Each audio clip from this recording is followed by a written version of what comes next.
United States is closely monitoring the increase in piracy off the coast of Somalia. This comes as the country's Defense Secretary Jim Mattis visited an important military base, Camp Lemonnier, in Djibouti. Now, the rise in attacks is partially driven by famine-like conditions and quite a bit of drought in the Horn of Africa. The US uses Djibouti as a launch pad, as it were, for operations in Yemen and Somalia. The sudden string of attacks by Somali pirates, however, is coming after years without a reported incident. Attacks peaked at 237 in 2011, but they declined pretty drastically after that, partly because ship owners improved security measures and international forces in the area stepped up their patrols.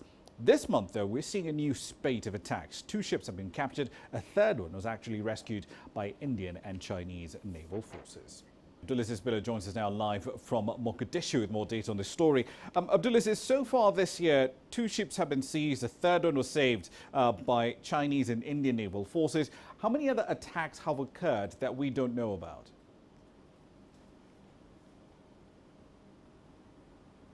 Well, Rama, according to the Puntland Maritime Police Force, this is a police component that is the equivalent of the Somali Navy towards the coast of Puntland. They've told me that they've thwarted a number of pirate activities since the beginning of this year. They don't have the exact number itself, but so far what's in the media limelight is 6 attacks so far. 2 of them have been successful. They have been carried out by armed Somali pirates, and also 1 that was thwarted by Indian and Chinese Navy, as you have said. And there are also 3 other attacks that were not yet successful, including the attack that received a lot of media attention here on YouTube yesterday and today. So a total of 6 attacks, Rama, so far, and it comes on the backdrop of, despite the concerted effort over the years by the multi-million-dollar EU naval force that actually thwarted the activity. If we remember in 2011, where pirates used to make tens of millions of dollars in this trade, and now you find that the attacks, they are on the rise, the signals are there, and it comes despite the Somali government here not being in any position yet to be able to thwart pirate activities off the coast of Somalia, Rama. Indeed. Let's explore something you mentioned there. Are these vessels being targeted for their ransom value? As you mentioned, tens of millions of dollars being paid out to pirates way back in 2011 and beyond. Or are these ships being targeted because they might have food and other essentials on board?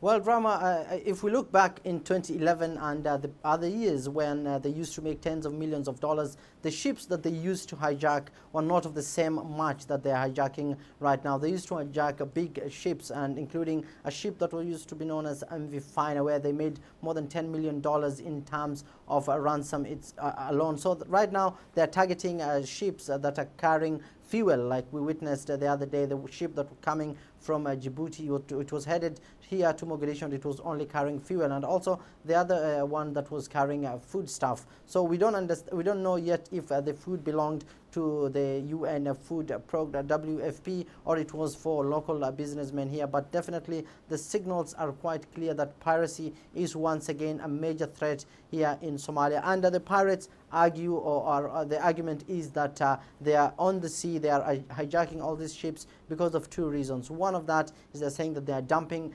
chemicals here in this coast of Somalia because there's no strong government to patrol the coast of Somalia. And they're also saying that their main target also is ending illegal fishing, and they're complaining that the UN and the EU and all the maritime components, the Western maritime components that have over the years been in the coast of Somalia, they've not been able to thwart illegal fishing, that they are blaming for it has eradicated the Somali maritime component. So that's the main reason as to why they're saying that they're venturing in the sea. But definitely it's a big concern for authorities here now that piracy is once again here with us, Rama. Indeed. One last question for you related to those authorities. The US military officials at Camp Lemonnier in Djibouti argued a little earlier that they believe that the drought in the Horn of Africa may be partially linked to this rise in attacks that we're seeing now.